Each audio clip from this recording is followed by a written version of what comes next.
खामोशी की दास्तान। भारत के महानतम प्रवासी की वापसी के पहले वर्ष की खामोशी की महागाथा। आकाशवाणी की विशेष शताब्दी श्रृंखला खामोशी की दास्तान प्रस्तुत है आज की कड़ी।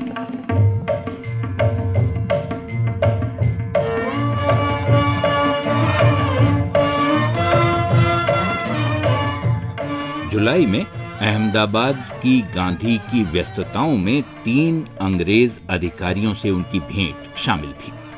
25 जुलाई को वे न्यायमूर्ति कैनेडी से मिले और इससे पहले बंबई प्रांत के उत्तरी क्षेत्र के कमिश्नर प्राट से। बीच में एक मुलाकात कलेक्टर पेंटर के साथ थी। प्राट से गांधी की बातचीत लंबी थी और चर्चा में कई विषय शामिल थे। कुछ स्थानीय मुद्दों के संदर्भ में गांधी ने उन्हें जहां तक संभव हो मदद का आश्वासन दिया। इस दौरान नागजी स्वामी, श्यामलाल, रतन सिंह परमार और रेवा शंकर आश्रम आए। कृष्ण स्वामी, वनमाली, मानिकलाल और मंगल आश्रम में 1-2 दिन रहे। नानालाल कवि परिवार के साथ आए थे। उन्होंने गांधी से भेंट की। सेठ मंगलदास गांधी से मिले तो कुछ दिन से बीमार भाई शंकर ओझा ने व्यसन न छोड़ पाने के कारण आश्रम छोड़ दिया। आश्रम में लकड़ी का काम करने के लिए तत्काल एक बढ़ई की जरूरत थी। 40 रुपए में महीना भर काम के लिए बढ़ई आया, पर गांधी खुश नहीं थे। काम से अधिक निराशा इस बात से थी कि वो बीच बीच में बिना बताए गायब हो जाता था। 4 दिन भी नहीं टिक पाया। आश्रम की सारी गतिविधियां सुचारू रूप से चलने लगी थीं, पर करघे के मामले में उसकी प्रगति सबसे धीमी थी, चिंताजनक ढंग से सुस्त। पूरा मामला अपने हाथ में लेने का फैसला करते हुए गांधी 24 जुलाई को वाडीलाल के करघे देखने गए और तय हुआ कि मणिलाल वहां जाकर काम करेंगे। तब तक वो मद्रास से लौट आए थे।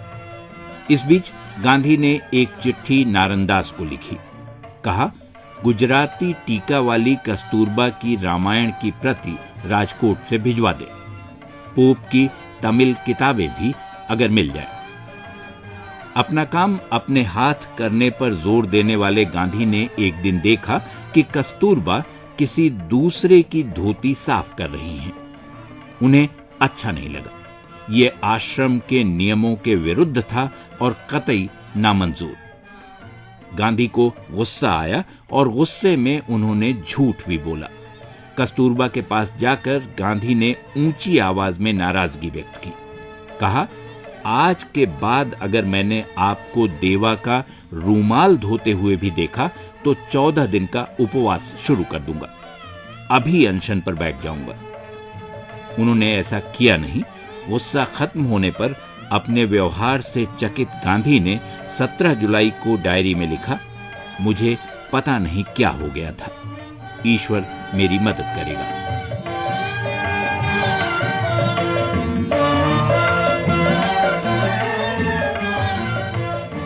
खामोशी की दास्तान।